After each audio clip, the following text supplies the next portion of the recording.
There he was found to be effectively brain dead and put on a life support system. Doctors diagnosed that the capsule had contained cyanide. Meanwhile, the police had checked the driving license and discovered that the man was not Robin Stapley. The real Robin Stapley lived in San Diego, and he had been missing since February. They also found a disturbing report that, shortly after he had disappeared, Stapley's camper van had been involved in a minor collision. A young Chinese man had been driving. The Honda was now thoroughly searched. There were 2 bullet holes in the front seat, 2 spent bullets, and some bloodstains on the fabric.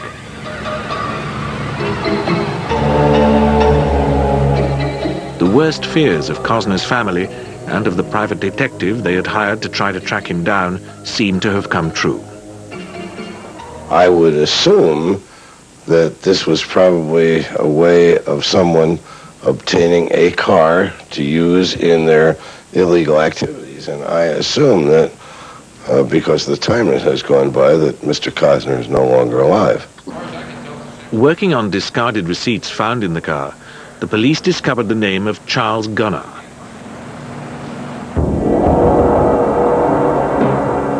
He lived near Weasleyville, in Calaveras County, about 150 miles north of San Francisco. His house was outside the town, and little was known there about him.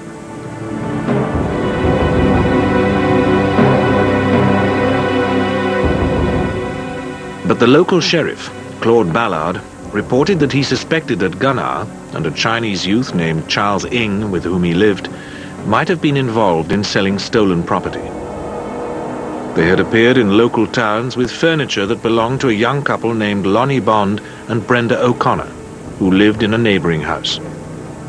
Gunnar had claimed that the couple had moved to Los Angeles and left the furniture with him to pay off a debt. Nothing had been heard of Bond or O'Connor or their baby since then. The police now checked Charles Gunnar's fingerprints.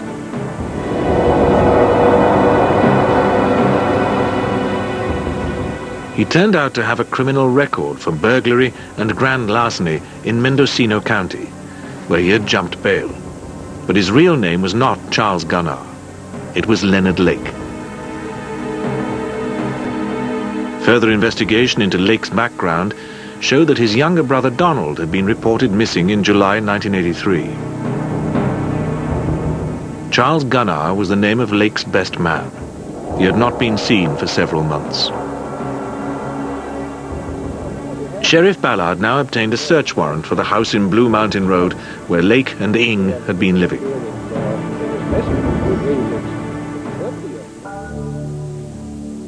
On the morning of Tuesday, the 4th of June, officers from San Francisco joined the local police. They drove up to the small 2-bedroom ranch which stood in 3 acres of land. At first, this seemed ordinary enough. But then the police got inside and reached the main bedroom. There were hooks in the ceilings and walls, and other things which, as the police later described, made them think that some sort of bondage had taken place. Screw holes on each corner of the bed were, and the eye bolts in the dresser that we probably feel that it's possible he could have tied him down with those. The box was found containing chains and shackles. A wardrobe was full of women's clothes.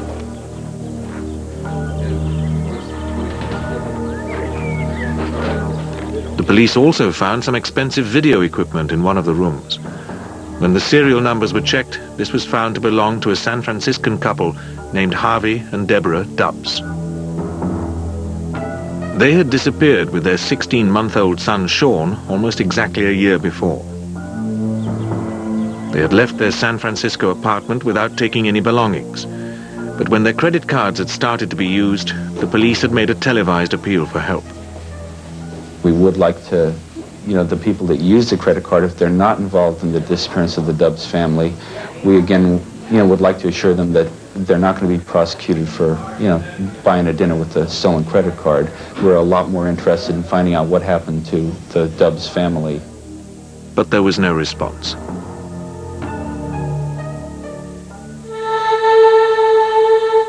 As a police task force was assembled, it was noticed that there were signs of digging outside, with a long trench apparently intended for a telephone line.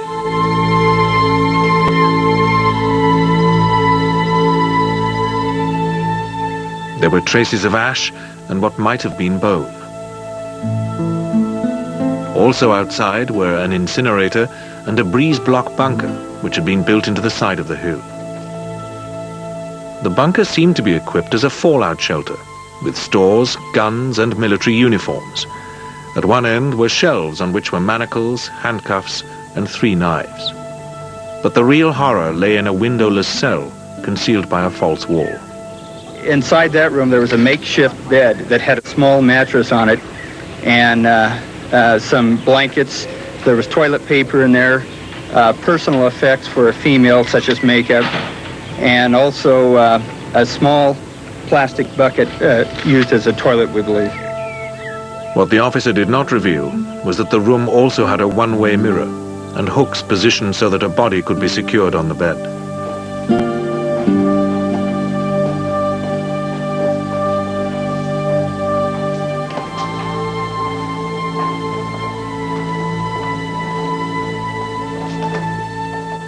On the wall of the small cell were 25 photographs of young girls, some of them never identified.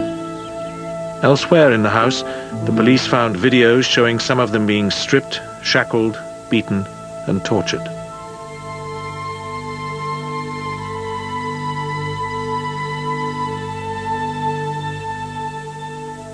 One of these was recognized as Deborah Dubbs.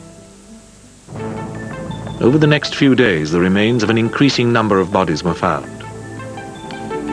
But the precise number could at first only be speculation. I would make a fair guess. The people that are missing in my county, the people that Chief Murphy is missing from San Francisco, it would exceed 20 people. There's a lot of digging to be done. Identification was almost impossible, since all the bodies had been cut up with a chainsaw and then burned in pieces in the incinerator.